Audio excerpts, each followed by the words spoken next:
Good morning. Welcome, everybody. Wow, there's so much energy in this room. Thanks so much for coming. Those of you who are in this room realize you're not alone. We also have an overflow room, and the whole event is being live streamed as well. So hello, everybody out there. My name's Janine Davidson, and I'm the president of MSU Denver, and it's an absolute pleasure and honor to have you all here today. This is the second day of the week of the presidential, that's me, inauguration. Thank you. We're having a series of panels. Yesterday we had a fantastic one right here in this room talking about workforce and the role of higher ed. It was absolutely wonderful. If you missed it, you can watch it. It's available online. The whole thing, I heard it was riveting to watch even as a live stream, and it was great to be here in this room too.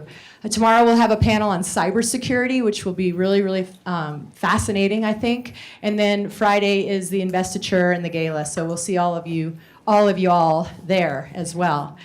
So this morning, this is a really fantastic opportunity to pause for a moment and to really think about the role of higher education. You know, there's a lot of conversation in the country today about higher ed.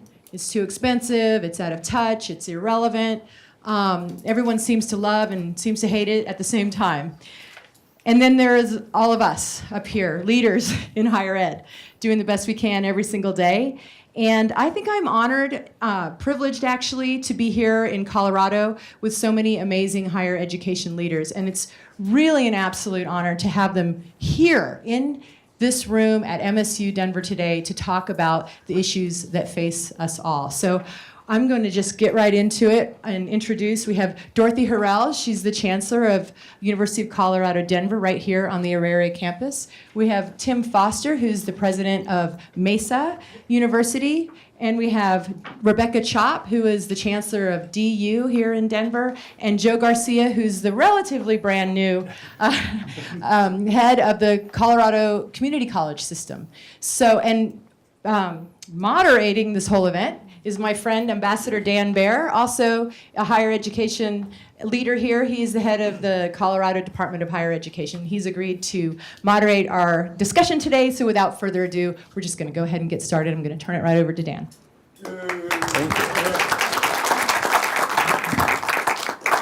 Thank you, Janine, and welcome everyone. It's great to be here celebrating Janine's investiture, and it's great to take this opportunity to bring together so many leaders in higher ed from around the state. I think this morning one of the things we want to dig into is, or a background for the conversation that we're having this morning is the moment that we're all living through in this country and in the world right now, where the world has grown smaller because of technological change, because of the development of a global economy, where institutions that had prevailed for the last century or so are increasingly called into question, and that includes higher ed. And one of the things I think that is important for us to remember as we talk about affordability and as we talk about retention rates and developing new programs, et cetera, is that there is a challenge out there for us as higher education, as a higher education community to figure out how higher education will adapt to face the 21st century, not only to meet the needs of students, but also to continue to be a source of strength for the United States and comparative advantage for the United States in the world, how we will be able to regain confidence of the broader society as one of the institutions that is at the foundation of society. And so with that backdrop, I want to jump in, and I'm gonna try to play Oprah here and manage. Although I will say Oprah never has 5 guests, so and manage a conversation. But I wanted to start out. One of the things that's that you hear a lot these days in higher ed conferences, Gallup has gone around the country for the last couple years and has done polling of now I think over 300,000 Americans about attitudes towards higher ed. And one of the findings that they have is that more than 8 out of 10 of students in the higher ed system are coming to the higher ed system to get a job, which is a different purpose than the idealized kind of 1950s. You go to post-secondary education in order to find yourself and discover the world and you know, grow as a human being. Not saying that you can't still do that in a college environment, but right now students are coming to colleges and universities to get a job. And Tim, maybe I'll start with you and ask, how does the need or the desires of the students that you serve shape the way that you approach thinking about the future of Colorado Mesa? See if this Should be on. should be on, maybe is on. on. It's I'm on. sure somebody in the back will fix it. And maybe I'm just older than you, and so I don't remember that idealized 1950s. I remember the old NAACP ads, which were go to college, get a better job. And I think that's true. We just copied and have been making a number of YouTubes by students. And the whole theory is, it's a really was a well done piece, and I think some of ours pattern that because it really makes the point. And you have students who talk directly to you and I and say, investing in me, okay, and my opportunity to get an education in a capitalist democratic society, both from the democratic part and the capitalist part, gives you an internal rate of return over 40 years. And so invest in me and see what you get back for the good of our country and the good of our commercial enterprise, and this is what you get. And so I think we have students who come, yes, and we talk with parents when they come do orientation and say, listen, here's the hardest thing you do, which is your son or daughter or spouse is going to come thinking they know what they want to study. My oldest came thinking he wanted to be a business student. Good, we know what you're going to do with that. Became a political scientist, and now he's at DU in law school. So, shoot, we're looking for something productive, right? But at the end of the day, it's that whole do what you want, but you got to study what you love, or you're not going to do well. And then I still believe the liberal arts is the answer to how do you educate people for the jobs that don't exist today. And we all say, okay, great, tell me what those elements are. Well, I don't know, they don't exist. So I don't know if I'm answering your question, but wandering around and saying there's a lot of room for specific educational training, nursing, professional programs, et cetera. But I think there's a huge room for liberal arts grads. Rebecca, if I can turn to you, one of the things, Janine and I were interacting on Twitter yesterday, not in preparation for this, but just because we like each other. And I had posted an article, which is one of many recently, this one was in Forbes, talking about the skills that people need in order to succeed in the workforce today. And they are largely what we would describe as soft skills. And I made the point that, if you're a starting college student, there's no major where those skills are listed as part of the curriculum, which isn't to say you can't learn them as part of many curricula. But how do you think about integrating the focus on critical thinking, on emotional, on EQ, et cetera, as a leader of a school that is known for its liberal arts excellence? How do you think about integrating those skills that are seen as 21st century workforce skills into your work? So it's a great question. When I arrived at DU, we did a strategic plan, and we talked to over 300 employers who employ our students, as well as we read a lot of those articles. And I would say, to summarize, what they told us was we need critical thinkers who can collaborate and innovate in diverse teams and pivot. Or, as one said to me, just give me IQ and EQ, that's all I need. So we have tried to redo our programming, and we've done it 3 ways.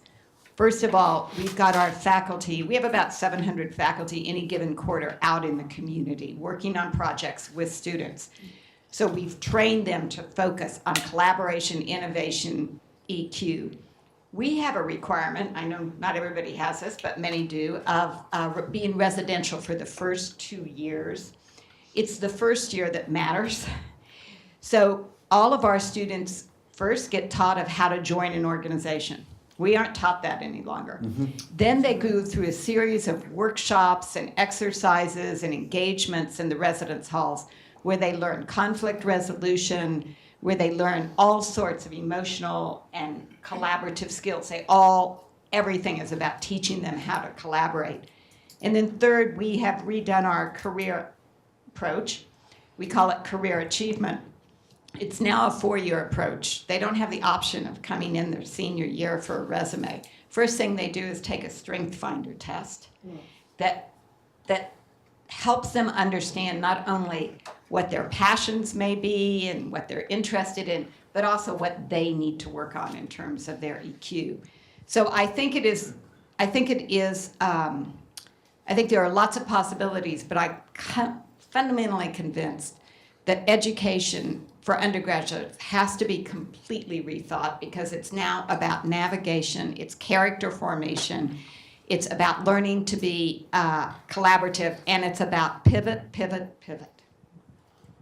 I think that point about it becoming the place where character formation happens, and really where you develop the maturity in order to be successful in a 21st century workplace, any kind of 21st century workplace really, is also one of the drivers between what we see in education policy as an attempt to kind of blur the lines both between high school and post-secondary, and between post-secondary and work.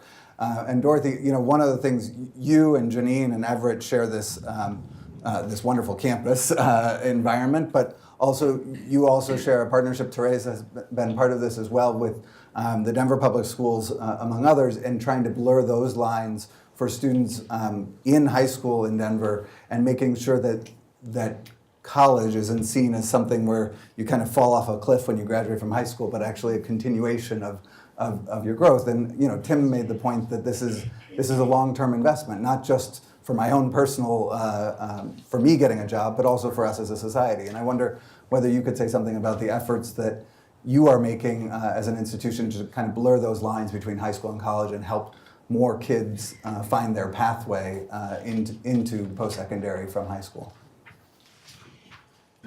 Well, it seems to me that planting the idea that a college education is not only a nice thing to have, but a must thing to have starts very early on. And I'd go all the way back into elementary school. And when I think about having fifth graders on college campuses and having them, in order to believe something's possible, you have to see that it is possible. And so to begin to expose them to that kind of a world, and to come and visit classrooms and visit laboratories where real work is happening. When it gets into the high school level, certainly having such things as concurrent enrollment, where students can take high school courses and receive college credit. And there are, and Joe can talk about this specifically, that there are around the state of Colorado many instances where high school students can graduate with an associate's degree and already have a leg up. And so for students to see a continuum, and I think that this goes back to your earlier question, that we used to think of ourselves, I think, as having these discrete stages of our lives, that here's what you do here, here's what you do here, and here's what you do here.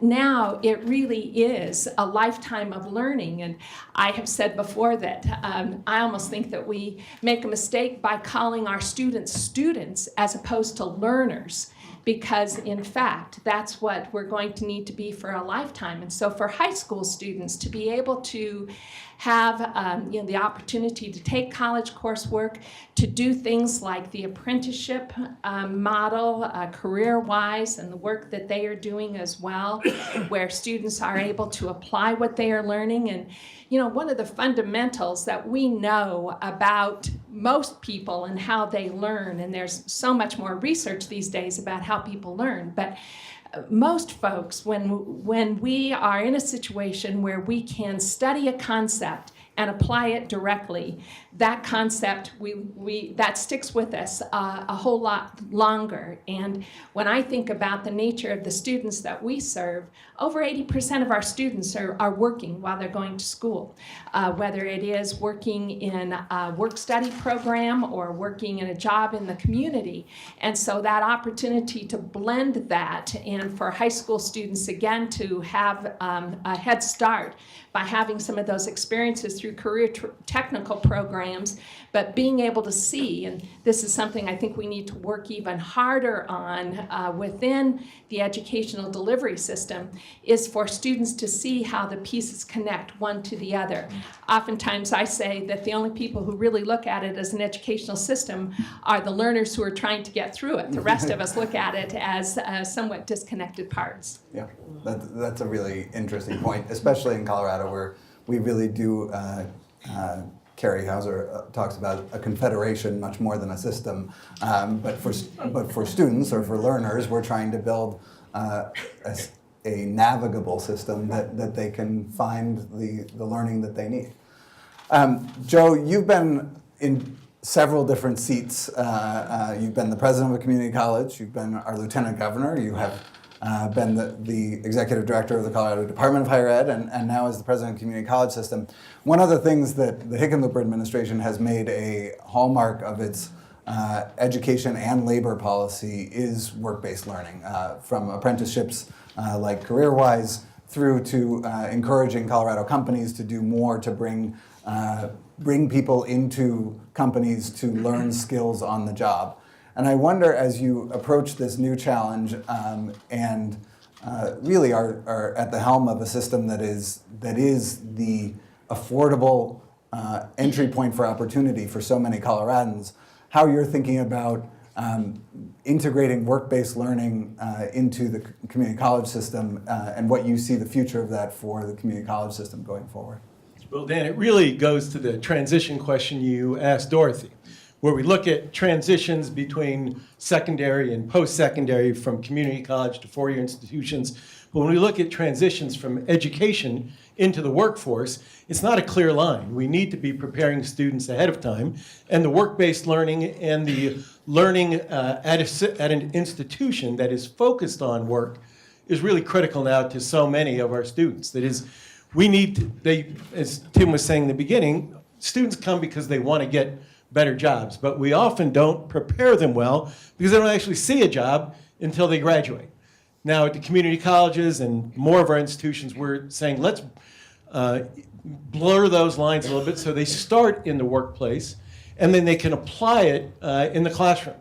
It really helps them, I think, prepare for what's going to be a lifetime of learning, because now we can't look at graduation as the end of education. We know that all of us are going to have to be reskilling constantly. Now, for some of us who are older, we may have had one job our entire careers. Well, not me, but we go into one place and we stay.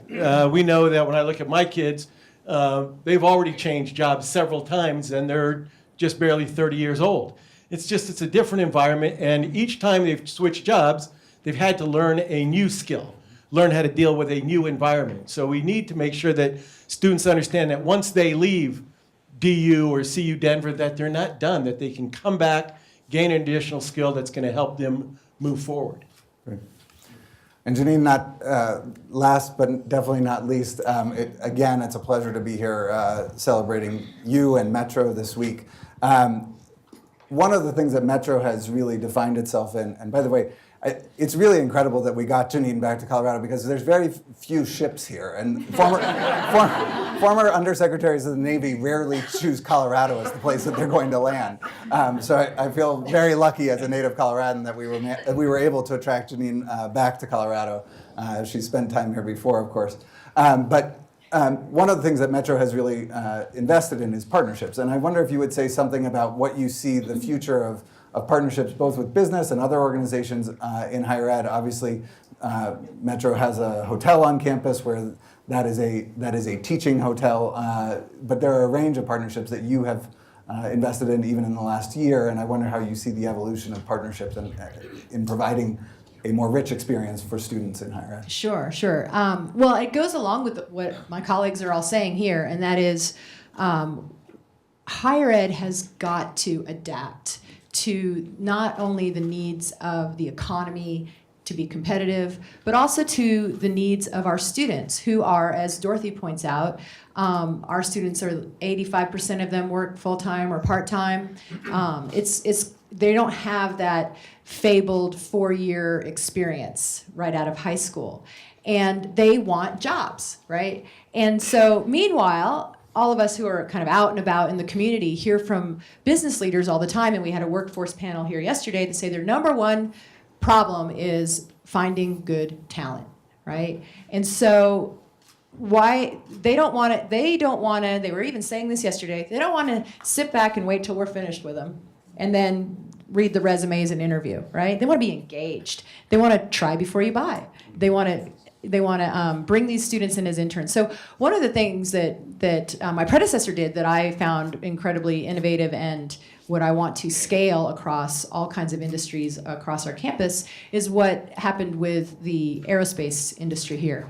MSU Denver brought the leaders of that particular industry together, and they said, hey, what skill sets are missing, And it turns out you have engineers at this end, you have, maybe welders at that end, and there was this, manufacturing in this industry has changed a lot, and those skills were missing in that middle.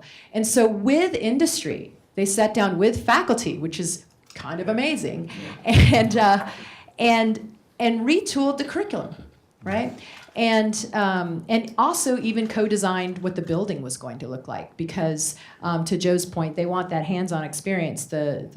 Our industry partners were saying, if they learn how to do things like industrial design and on the old equipment, we have to retrain them, and it's not it's like learning a bad tennis swing. It's like all wrong, and cognitively. So it's worth their investment to give us that equipment that they can use, which was an amazing gift we got from Hartwig.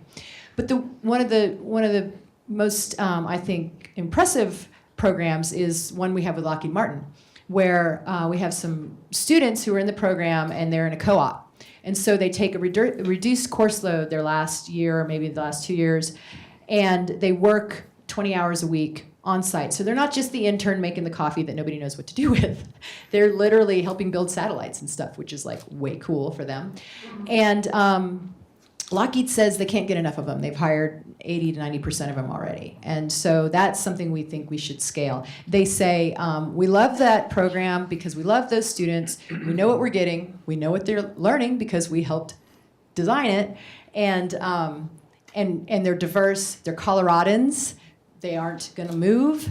And so that saves us a lot of money. And so it's sort of a win-win all around. It lifts the talent pool in Colorado, gets them into the workforce. But there is something that we should say. I mean, on this particular case, in some cases, it's going to take longer for these students to graduate.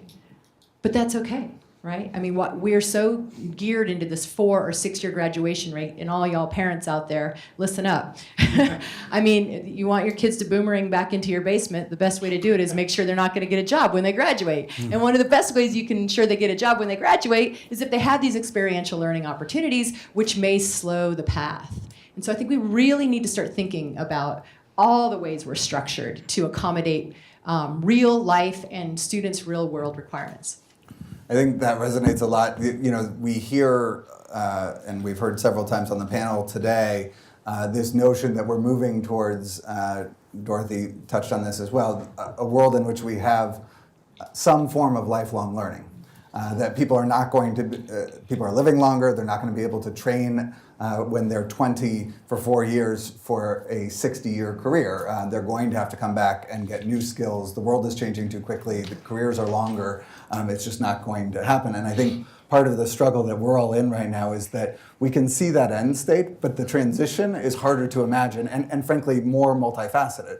There are going to be different paths to getting there. One of the things that I hear a lot as I go to education conferences, and I'm relatively new to the space, but you hear a lot of people saying, we're using the same model we've been using for the last 50 years. And then somebody says, no, it's the last 100 years. And then usually I'm the one who says, actually, it's the last 700 years. And not anything like particularly different about what we do today in a lot of places than what was done at Oxford and Cambridge 700 years ago, where rich young men went off to consume education for a while. But there's a way in which what we're doing today is actually completely different than anything that's ever been done before, because this is the first time in the last 20 years, is the first time in the history of the modern world where we've said that the majority of the workforce will be trained and educated through post-secondary. We have set that as a standard, and we have never said that before. It has never been the expectation that the majority of the workforce will have some sort of post-secondary credential or degree.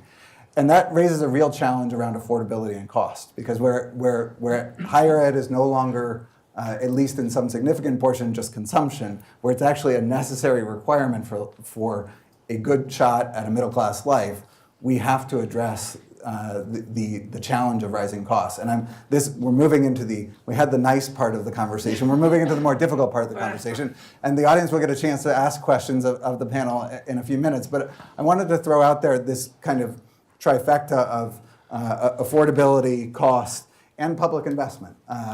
Colorado spends 55 cents on the dollar compared to the national average in terms of investment per student in higher ed. We have a relatively low investment in public higher education in this state. And I wonder if any of the panelists want to jump in, feel free to flag me. But on this question of how we address cost, affordability, and public investment going forward as we look at this changing world. Go ahead, Dorothy. I'll start, and it looks like we've got others who are eager to jump in as well. No surprise. First of all, I think that we need to really delve into what are the real facts. For students who have debt at CU Denver, and it's not all the students that do when they graduate, the average debt is $26,000 after 4 years of an education. And when you look at that and the return that you can make because of the kinds of skills that you have, that's really a manageable debt, it seems to me. So I think that there is something in terms of really drilling down on the information to understand what's reality. Another thing for me, and one of the things that you might talk about, Dan, is, I know one of the questions had to do with, given our environment here in Colorado, and we're going to be facing a gubernatorial election, that what is it that we believe that our elected officials need to be paying attention to? And I really believe that one of the major things as it relates to higher ed is understanding that public higher education and private higher education are an investment in the public good. It is not a private good. That by investing in education, that we are preparing citizens of a democracy. And that's what our country has been based on. And so I think that in terms of asking the question that is it in our collective interest to invest in higher education? And I think the answer is a resounding yes.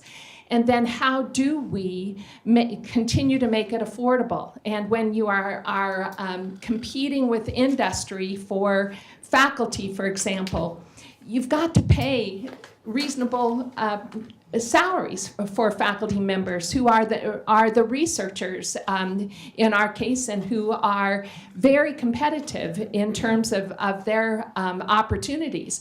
But we want those individuals in our classrooms where our students can work alongside them. And so that's part of what drives the cost of higher education. When you look at why is the cost of higher ed going higher, 85% or more of the cost of higher education is in the people.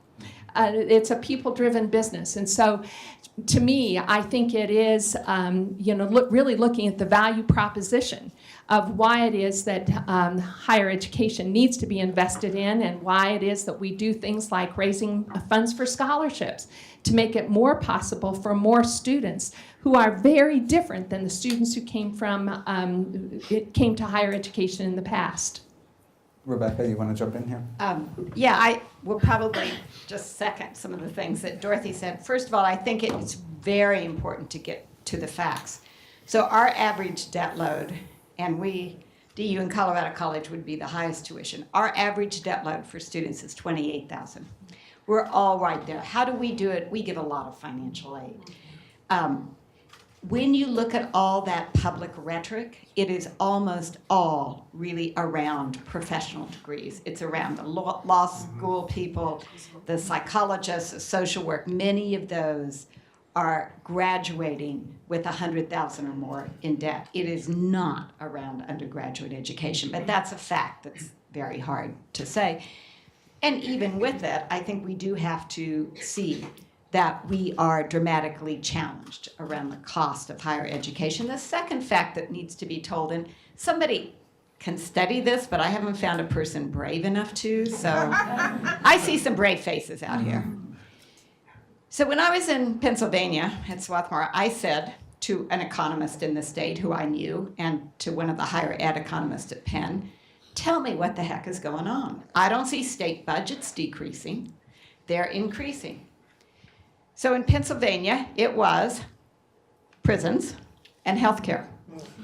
And you can trace that line of the increase and the decrease of funding for higher ed, and they're almost the same. So I thought when I got here, well, that's a really interesting point. I bet Colorado does it really differently. So I got a mole into the economics group in the state. And then I have a number of friends here who are higher ed economists, and guess what they found out?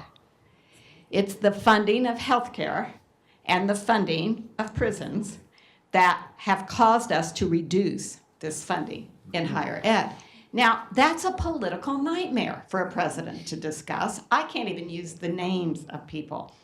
But that's a fact and a story that needs to be told. Our states, our country have been making a decision.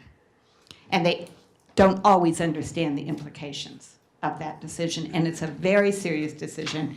If you know the economics of healthcare, you know with 15,000 baby boomers hitting 65 every day for the next 20 years, it's going to escalate big time. So reduce funding. As I said to several people, I'm not sure that 10 years from now we'll talk about a difference between private and public. We're pretty much all in the same boat. So that's extremely important. At the same time, I think that there is good news ahead because I think, and you're hearing it already, that we are starting to develop some very sophisticated models to get students through quicker, to get them to work. I think we're all doing those kind of workforce training co-op programs. I think many of us are looking, could we do a 3-year, 11-month undergraduate degree? Or hey, why not just rely on AI and technology and you go through in 2 years, you go through in a year and a half, you go through in 4. We can get much more sophisticated as we use adaptive learning. We have used the model of all alike learners for, that's probably a 7-year-old model that everybody learns the same. So I think we need to talk about the facts and we need to really understand the choices we're making in this country, in this state. But education also has got to get away from this all alike learning and get far more sophisticated and provide a number of alternatives. One of the things, Joe, feel free to pick up on the affordability bit. I was going to come to you next. One of the things, one of the challenges that education also faces is, and we spend a lot of time focusing on the time that the students who are in the system spend getting their degree, the retention rates for the students in the system. But one of the things we know as a state, we have a goal of 66% attainment across all groups of Coloradans.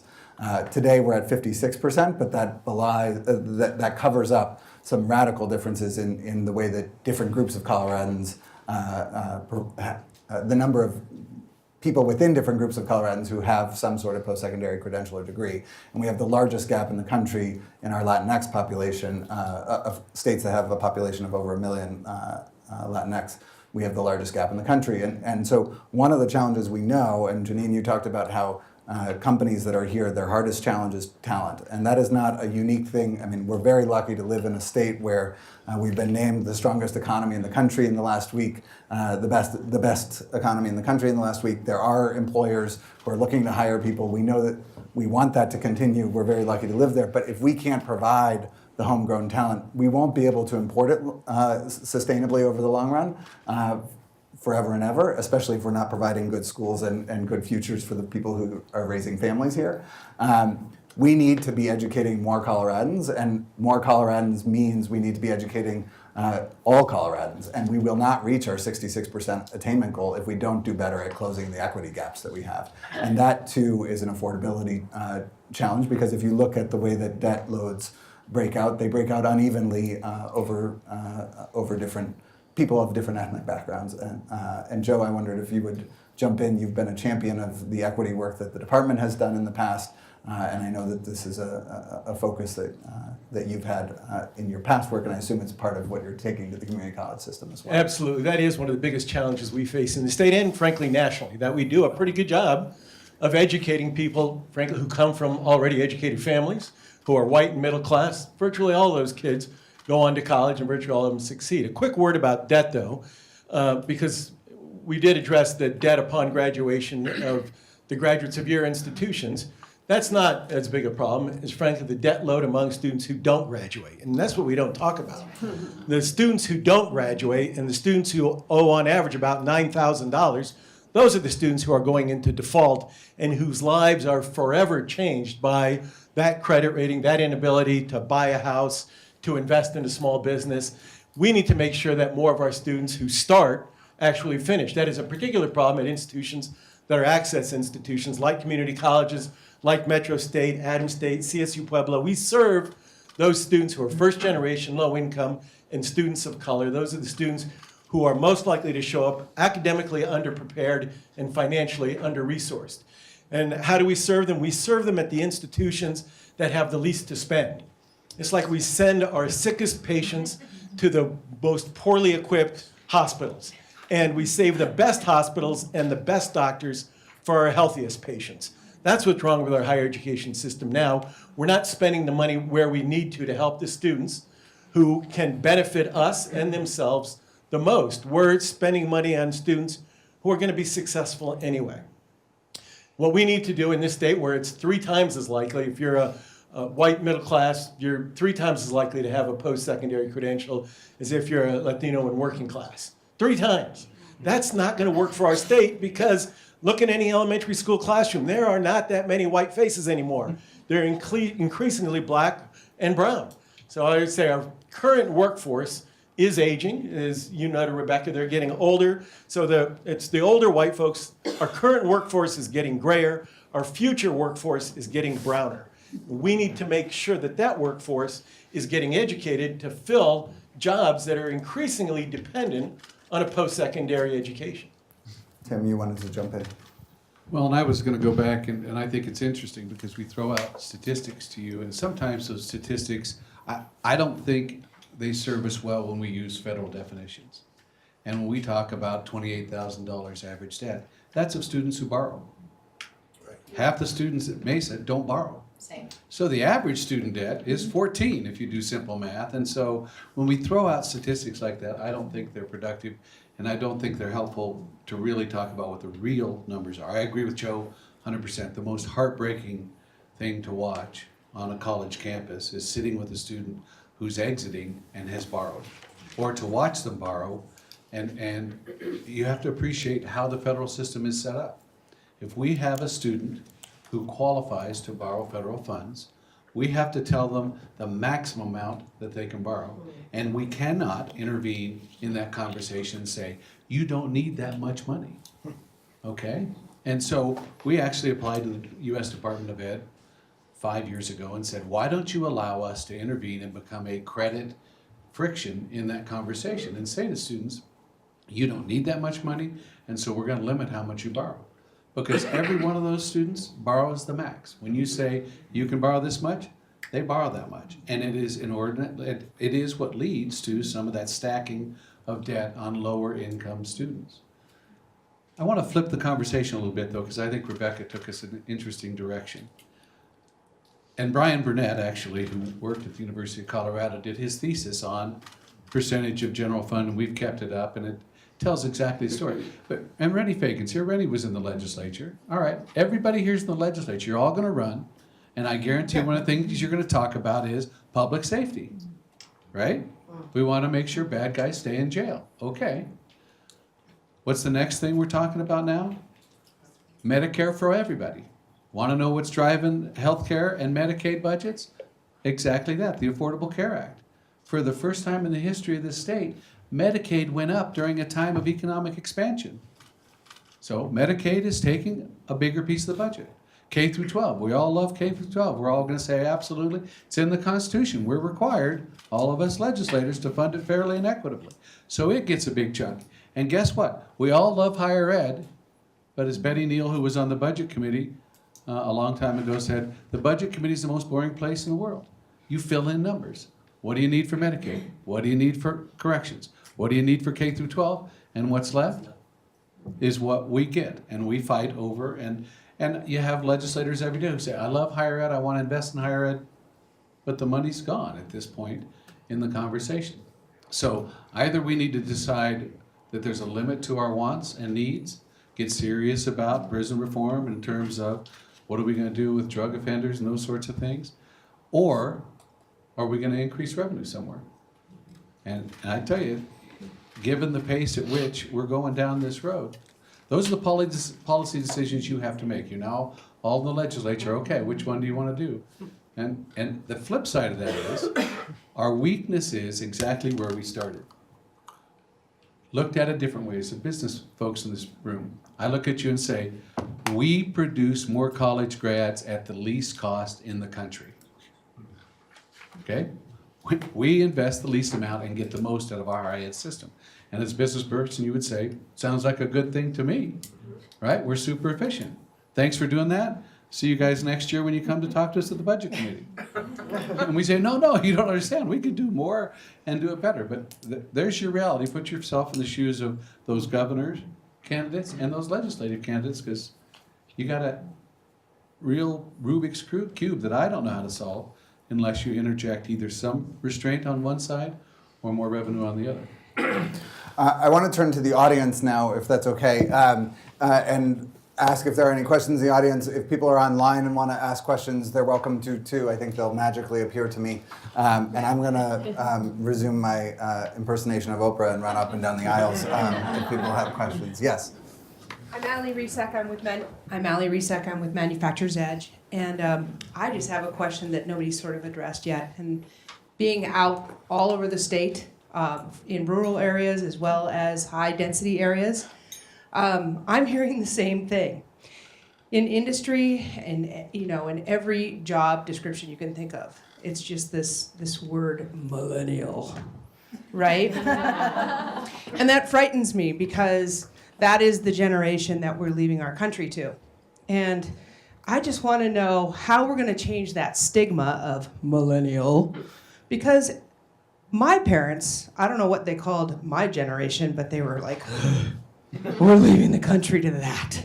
So how do we change our way of thinking, knowing that the skills that the generation that's up and coming are so much greater than many of the skills that we came up with on the way to our careers?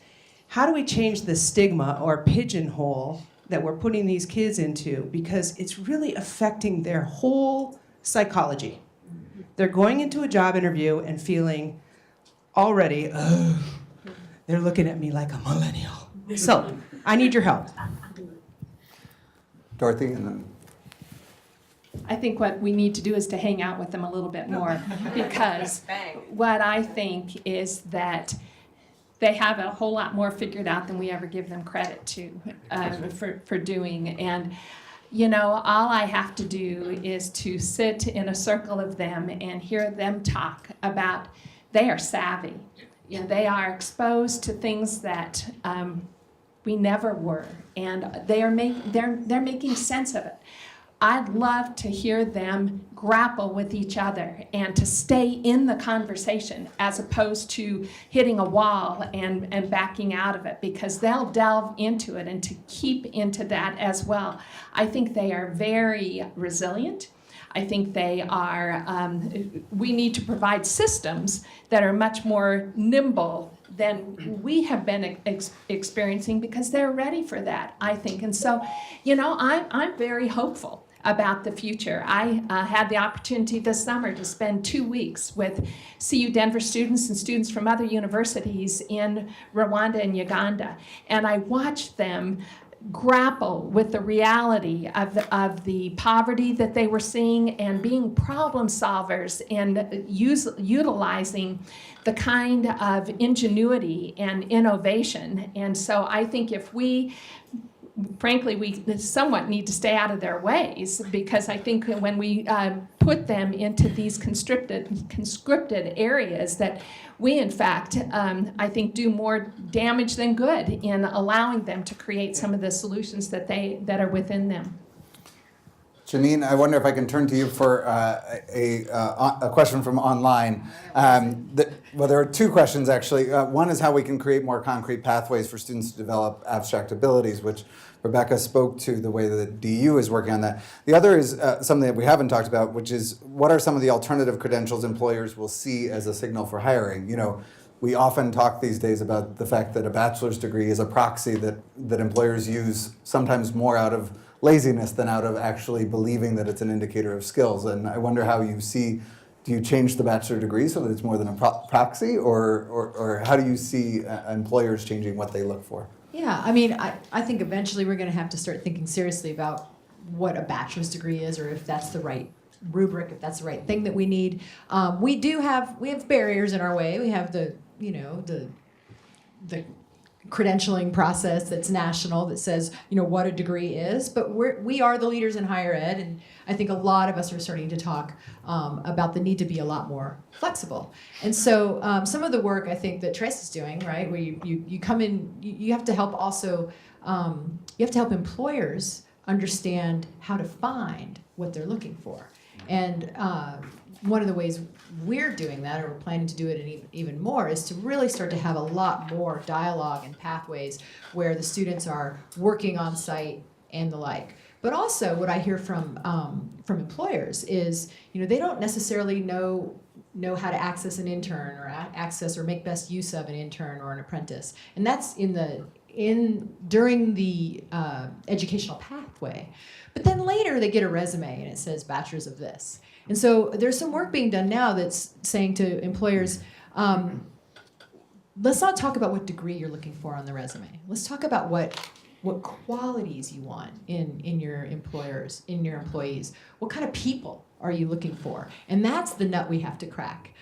Is there some sort of an alternative sheet in your resume that talks about the experiences that you've had that reveal things that they're looking for, like innovation and creativity, ethics, leadership, teamwork, communication skills, and the list goes of the so-called soft skills go on. But as Rebecca points out, those are the skills that will allow them to adapt to this future job market that we don't even know what it's going to look like. And I agree with Dorothy.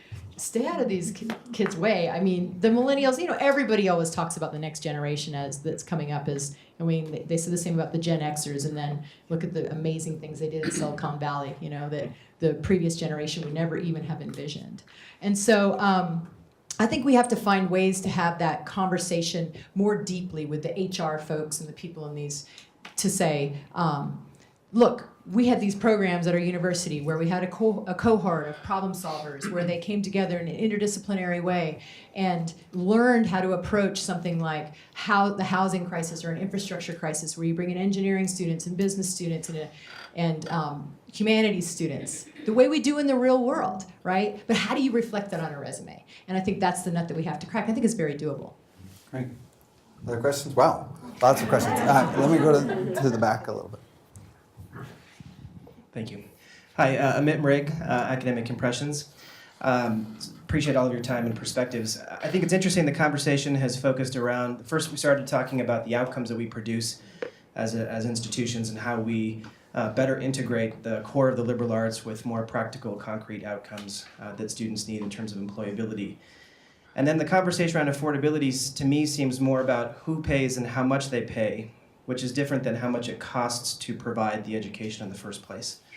So I'm wondering if you all can speak to some practical steps that you're taking at your institutions to both improve those outcomes for students in terms of their employability and skill set and learning outcomes, but how do we do that at lower cost? How do we get both outcomes, higher quality, higher outcomes, and lower costs?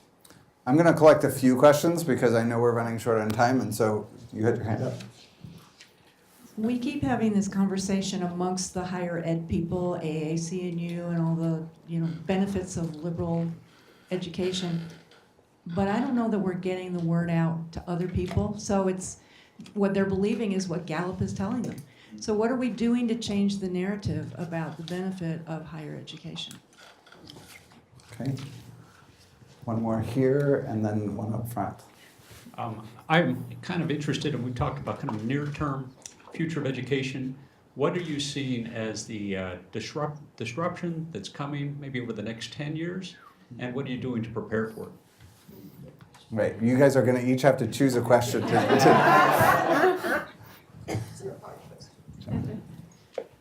There's been a lot of talk about just making your institutions free, and I wanted to get your input on that. Everett? Yeah, I last have a one. question for my boss, Joan Garcia. Can I have a raise? It's a fill in the, it's a fill in the blank question. If you were to ask your colleagues to fill in the blank, the question would be, what is it that they can do that could help the community college system, help them succeed? All right, so we have a bunch of questions about how we change the narrative, how we do more with less, whether we should have free college, and what the disruptive trends are in the next 10 years, and then a personalized, a tailored question for Joe.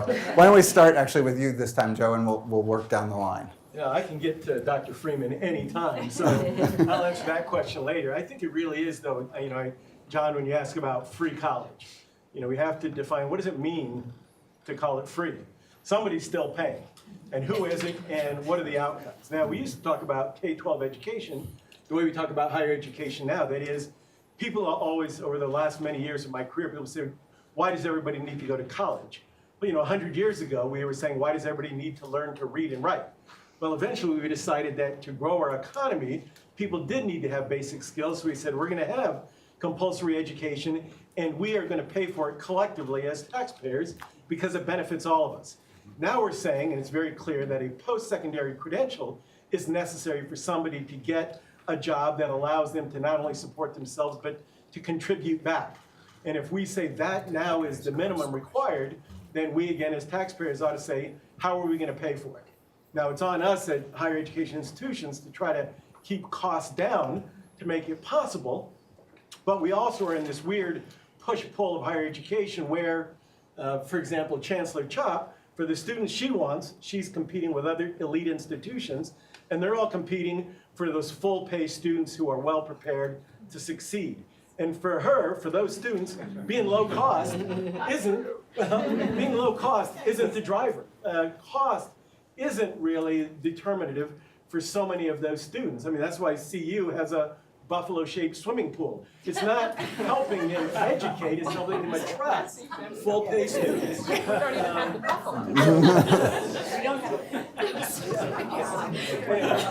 stop here. Okay. Yeah, let's just go down the,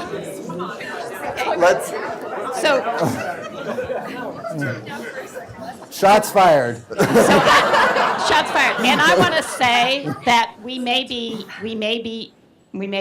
disagreeing a little bit, but I do appreciate in Colorado we stand together. Yeah. I mean, that's our fundamental thing. Joe, just a little facts. My friend, if you know any of those full-pay students, please send them my way. I might even build a buffalo pool. The truth is about 11% full pay, and so all the rest are on financial aid. So I think private ed, I know that the big top, like at Swarthmore, we had luck. DU is not there at all. So anyway, it's just, there's a lot of different sectors we're talking about. No big deal. But if you do have full pays, just send them my way. I wanted to. Competing for us like that. It is. So I really want to get to the disruption question just very quickly, and I know we're running short of time, so I'll be quick because it's a fabulous question, and I think about it all the time. There are two things that I think will radically disrupt even more than we have seen in the last 10 years. I think last 20 years, let's just say we went from the manual to the electric typewriter. It's all going to explode. Still far behind. And it is going to be around artificial intelligence. 70% of the careers today, by 5 or 6 different major surveys, are going to disappear. So we have professional schools, I look at some of our grads of them, that may not even be there. But all of our undergrads are also going to have to be saying, will it be there? Artificial intelligence is going to be huge. It's going to be positive in that I think it will allow all of us to reduce cost, to get people to and through, which Joe is right, is a big issue for all of us in higher ed. But it is going to be radically disruptive in a way that we simply haven't even imagined. The second one, and it's my plug, and I know we all feel this way, and we just haven't gotten to this topic, democracy. The democracy we had in the last 100 years simply is going to have to be rebuilt, reimagined, refashioned for all the reasons we've been talking about. Demographic change, technology, smaller and smaller world. And traditionally, higher education has prepared people for democracy. We've seen that as the dual task. How we can imagine what communities are, how we can imagine what governments are, it is also going to be radically disruptive. I think we see that now around the edges, no matter what party or perspective or whatever you are in the state or in this country. I think we all can imagine we're going to see a model that was not my father's model. And we don't know what it's going to be. And we've got to create that. That's part of the job in higher ed. Yep. So you started this conversation by talking about how we have to adapt, right? Or how the Gallup poll actually talks about how students want jobs, right? And how whatever 50, 60, 70 years ago, that wasn't what higher ed was all about. It was about finding your way and finding my place in the universe. And that's true. Now, I actually don't think those two things are mutually exclusive, actually. I don't want to throw the baby out in the bathwater. I don't want to just be like graduating a bunch of robots that can do this skill and this skill and this skill and have these algorithms that like determine whether or not you should or shouldn't go into this job. Because that isn't going to help us with the future you just described.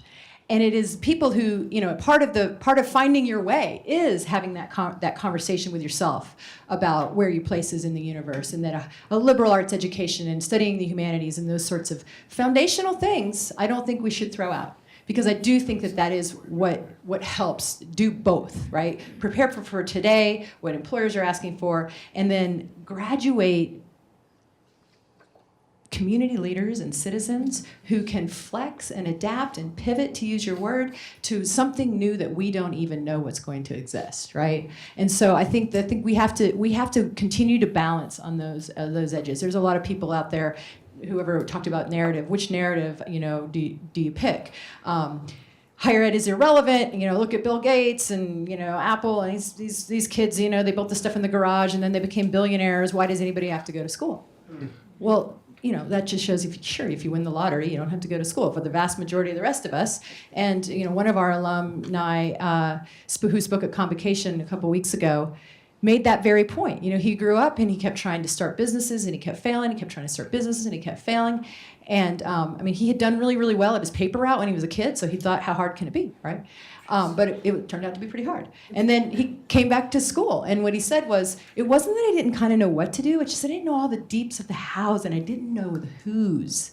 To be able to communicate with this environment and to share ideas and to think more creatively, that put him on the path to success, and now he's a very successful entrepreneur. So I think it's sort of an all of the above narrative, right, about preparing students for today, hard skills, soft skills, whatever the heck you want to call them, and preparing them to be the ones that are not just adapting to the change, but driving the change. We create the future that we want. We don't have to just be catching up. So those are the kinds of students that I think we need to be. Great.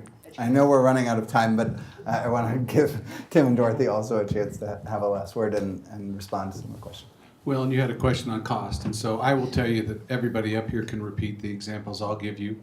Some years ago, we looked up, and in the private sector, you look at management and how many layers of management you have, and you think about president, vice president, academic affairs, or provost, deans, department chairs, faculty. Finally, we're down here to students, right? And so we looked at that and recognized that really, in our view, deans didn't provide a direct benefit to students, and so we don't have deans. Saved us about $1 million a year. And I will tell you, we look every day. We had a suggestion a couple years ago. Obviously, we're busy in the fall and spring, and in the summer, not as much. And so we idle buildings in the summer. And so we focus our summer courses in certain buildings. We don't clean them, we don't cool them, and save about $250,000. And those aren't huge numbers in the scope of our budget, but every day we're always trying to find more effective, more efficient ways of delivering service. And then I would say to you, free, we had a big discussion in our community about free, should we try and not? And the response from literally everybody that we had around that table was, people don't value free. And so students have to now, affordability, cost, how do you bridge that? Students have to have some skin in the game. And so, and I was intrigued because I came from, okay, let's figure out how to make it. How can you turn that down if we're going to say to you, no tuition, no? And so they really changed my mind in terms of maybe free is not the greatest idea. Less expensive, and how do you make it affordable, and how do you let people pay what they can? We kind of become Marxian, right? Okay, from those From each according to his means. and Yes. according to their needs. And in reality, that's the hunt we're all on with Rebecca and us and the community college, which is you always look across the table at that student and say, you need to pay what you can afford to pay, and we need to find as much financial aid as you need. And how much is that? And I will tell you, lastly but not least, and we've done a number of studies in a couple counties where we live, and if you split our students by income quintile, you want to know why the middle class is disappearing? Because they're the ones who can't afford to go to college. Yes. Low income kids, yeah. High income kids, yeah. And it dishes just like that. Dorothy? I think one of the disruptive influences is going to be the nature of the students themselves. They are much more worldly and informed. Technology, as Rebecca was talking about, is going to drive a huge amount of change. But I think if we are successful in transforming the lives of the students who come to our institutions and giving them opportunities that, but for this experience, they would never have. That when I think about that almost 50% of our students at CU Denver are Pell Grant recipients and first-generation college students, and that's not unlike the community colleges or a number of the other institutions. And when we truly say that your zip code does not determine your destiny, but that it isn't that you do not have the capability, it is that we've got to figure out the ways to make that educational opportunity more accessible and more affordable, more successful for those students, that they will, in fact, transform the lives of the generations that follow. And we're doing a lot of studies right now in terms of economic mobility and looking at the income quartile that students come from within their families, and as a result of the education that they're getting, what their opportunities are to change their futures and the lives of those who follow them. And I think that's a really powerful narrative, and we need to be talking a whole lot more about that. Great. And over to you, Janine, for a closing word. All I really have to say is, wow, that was an amazing conversation. I thank everybody for coming here today, especially my colleagues up here. You're right, Rebecca, we are in this together. We're in it for Colorado. Colorado has to stay competitive. We have to do right by the next generation. And I'm really optimistic that with this group of leaders, we can do that. So thank you to everybody here, the trustees, and all of our students. Thank you, Dan.